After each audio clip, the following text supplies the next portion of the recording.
আসসালামু ব্যারিস্টার হাসান। ওয়ালাইকুম আসসালাম। অভিনন্দন আপনাকে। একদিনে প্রায় 3টি ইমিগ্রেশনের পজিটিভ ডিসিশন নিয়ে এসেছেন। তার মধ্যে সবচেয়ে আলোচিত ছিল এই ডিসিশনটি, যেখানে আপনি একজন ইলিগাল ইমিগ্রেন্ট, যেখানে 20 ইয়ার্স ইউকেতে আনলফুল থাকার পরে তার লিগাল মাইগ্রেশনের ব্যবস্থা আপনি করে দিয়েছেন।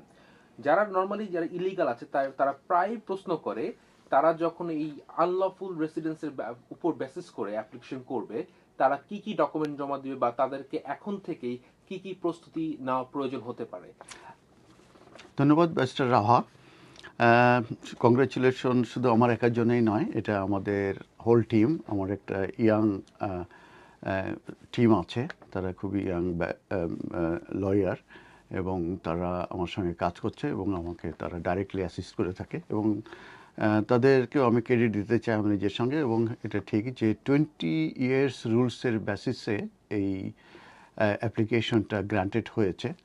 তো এই যে জেন্টেলম্যান যে গ্রান্টেড হয়েছে, উনি 20th জুন 2025-এ, এবং ওনার যে application for permission to stay on the basis of private life রুটে, এটা সাকসেসফুল হয়েছে। এবং উনি 10 ইয়ার্স উনি কন্টিনিউয়াসলি এই দেশে থাকার পরে, এবং দুটা এক্সটেনশন ওনাকে নিতে হবে, তারপরে উনি eligible to make an application for settlement, যেটাকে indefinite leave to remain in the UK বলে।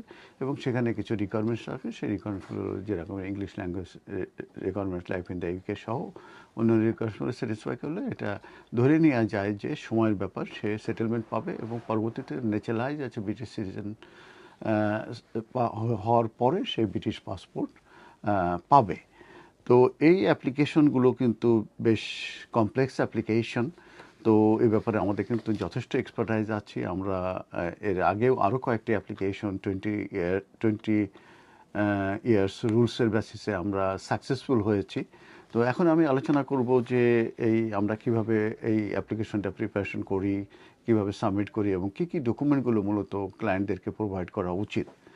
তো প্রথমে আমি বলবো যে হোম অফিসের যে এক্সপেকটেশন থাকে, সেটা হচ্ছে যে অ্যাটলিস্ট এই যে তারা 20 ইয়ার্স এদেশে লফুলি কিংবা আনলফুলি যদি তারা থেকে থাকে, সেক্ষেত্রে কোনো সমস্যা নাই।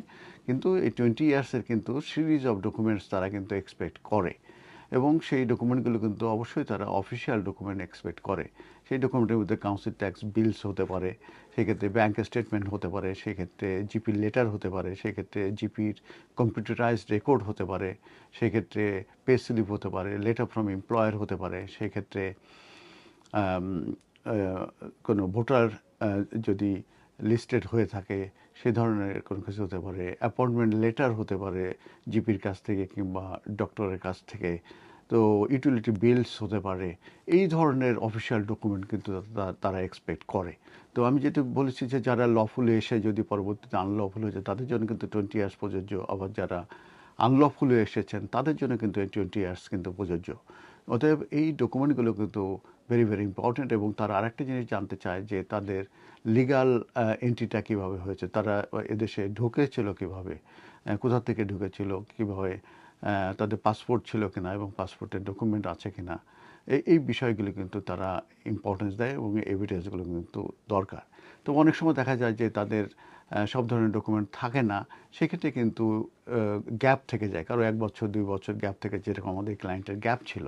তখন আমরা যেটা করেছি সেটা হচ্ছে যে তার যদি কোনো ফ্রেন্ড থেকে থাকে তাদের কাছ থেকে চিঠি নেওয়া, তার যদি কোনো এমপ্লয়ার থেকে থাকে তার কাছ থেকে চিঠি নেওয়া, তার যদি কোনো আত্মীয় থেকে থাকে তার বাসায় থাকতো তার কাছ থেকে চিঠি নেওয়া, এই ধরনের কিন্তু যে কনফার্মেশন যে সে ওই পিরিয়ডে তার বাসায় থাকতো কিংবা তার সঙ্গে কাজ করতো, কিংবা সে তার ফ্রেন্ড ছিল, কিংবা সে কোন মসজিদে যেত, কিংবা কোনো ইমামের কাছ থেকে চিঠি নেওয়া, কিংবা কোনো ভলেন্টিয়ারি কাজ করতো সেখান থেকে চিঠি নেওয়া, এই ধরনের ডকুমেন্টগুলো কিন্তু ভাইটাল এভিডেন্স হিসাবে কাজ করে, এবং কোনো গ্যাপ যদি থাকে সেটা কিন্তু এটা কভার আপ হয়। তো আমাদের এ ব্যাপারে এক্সপার্টাইজ আছে, এবং আমি বলেছি আমাদের অনেকগুলো অ্যাপ্লিকেশন এই 20 ইয়ার্স রুলসের বেসিসে এটা গ্রান্ট হয়েছে এবং আমরা এই যেটা বলেছি 20th of June 2025 তিনটে পজিটিভ ডিসিশন এসেছে, গ্রান্টেড হয়েছে। একটি অ্যাসাইলাম, একটি স্টুডেন্ট ভিসা এবং এটি 20 ইয়ার্স রুলসের বেসিসে। তো আমরা এমকিউ হাসান সলিসিটর, আমরা ইমিগ্রেশন এক্সপার্টাইজ আছে এবং আমার পার্সোনালি 32 ইয়ার্স অফ এক্সপিরিয়েন্স আছে এবং এই এমকিউ হাসান সলিসিটর আমাদের 14 বছরের আমাদের অভিজ্ঞতা এই 37 নিউ রোডে আছে। তো আপনারা যদি এ ব্যাপারে কোনো কিছু অ্যাডভাইস নিতে চান কিংবা আমাদেরকে যদি ইউজ করতে চান, আমরা অবশ্যই আপনাদেরকে অবশ্যই আপনাদেরকে আমরা ওয়েলকাম জানাই। তো আপনারা আসতে পারবেন। তো এইটা যেটা আমি বলেছি যে যারা গ্র্যান্ট হয়েছে, যে ক্লায়েন্টটি, সে কিন্তু একদিন ব্রিটিশ পাসপোর্ট হোল্ডার হবে। ধন্যবাদ।